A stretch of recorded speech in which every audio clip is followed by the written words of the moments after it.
أعوذ بالله من الشيطان الرجيم بسم الله الرحمن الرحيم ألف لام را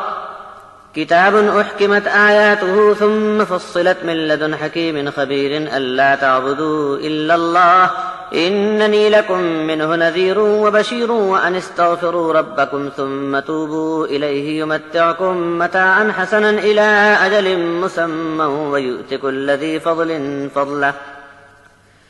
وَإِن تَوَلَّوْا فَإِنِّي أَخَافُ عَلَيْكُمْ عَذَابَ يَوْمٍ كَبِيرٍ إِلَى اللَّهِ مَرْجِعُكُمْ وَهُوَ عَلَى كُلِّ شَيْءٍ قَدِيرٌ أَلَا إِنَّهُمْ يَثْنُونَ صُدُورَهُمْ لِيَسْتَخْفُوا مِنْهُ أَلَا حِينَ يَسْتَغْشُونَ ثِيَابَهُمْ يَعْلَمُ مَا يُسِرُّونَ وَمَا يُعْلِنُونَ إِنَّهُ عَلِيمٌ بِذَاتِ الصُّدُورِ وما من دابة في الأرض إلا على الله رزقها ويعلم مستقرها ومستودعها كل في كتاب مبين وهو الذي خلق السماوات والأرض في 6 أيام وكان عرشه على الماء ليبلوكم أيكم أحسن عملا ولئن قلت إنكم مبعوثون من بعد الموت ليقولن الذين كفروا إن هذا إلا سحر مبين وَلَئِنْ أَخَّرْنَا عَنْهُمُ الْعَذَابَ إِلَىٰ أُمَّةٍ مَّعْدُودَةٍ لَّيَقُولُنَّ مَا يَحْبِسُهُ أَلَا يَوْمَ يَأْتِيهِمْ لَيْسَ مَصْرُوفًا عَنْهُمْ وَحَاقَ بِهِم مَّا كَانُوا بِهِ يَسْتَهْزِئُونَ۔ شروع خدا کا نام لے کر جو بڑا مہربان اور نہایت رحم والا ہے۔ الف لام را، اس کتاب کی آیات حکم بیان کرنے میں پکی اور مضبوط ہیں، پھر حکیم اور خبیر کی طرف سے فیصلہ بیان کرنے والی ہیں۔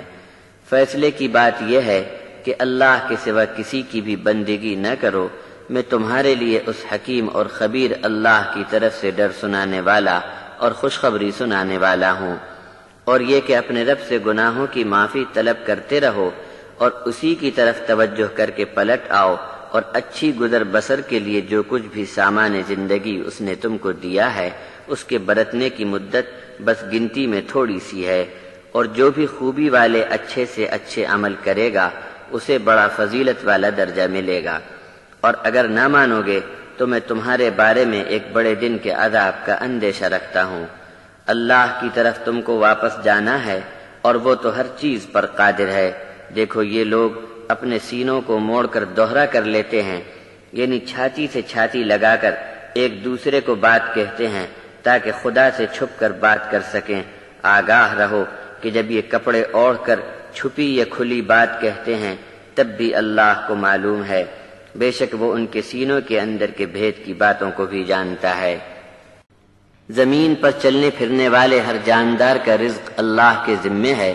اور ہر جاندار کے رہنے کی جگہ اور سپرد ہونے کی جگہ سب اس کو معلوم ہے۔ یہ تمام باتیں پہلے سے کھلی کتاب میں درج ہیں، اور اسی نے آسمانوں اور زمین کو 6 ایام میں پیدا کر دیا، اور اس کا عرش یعنی پائے تخت پانی پر تھا۔ تم کو پیدا کیا اس لیے کیا کہ تم کو آزمائش میں ڈالے کہ تم میں سے کون اچھا عمل کر کے آتا ہے۔ اور اے نبی،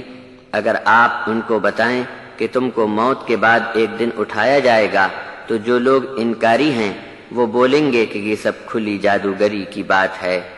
اور اگر ہم ایک گنی چنی مدت کے وقت تک ان پر عذاب کو ملتوی رکھیں تو کہیں گے کہ یہ عذاب کس نے روک لیا۔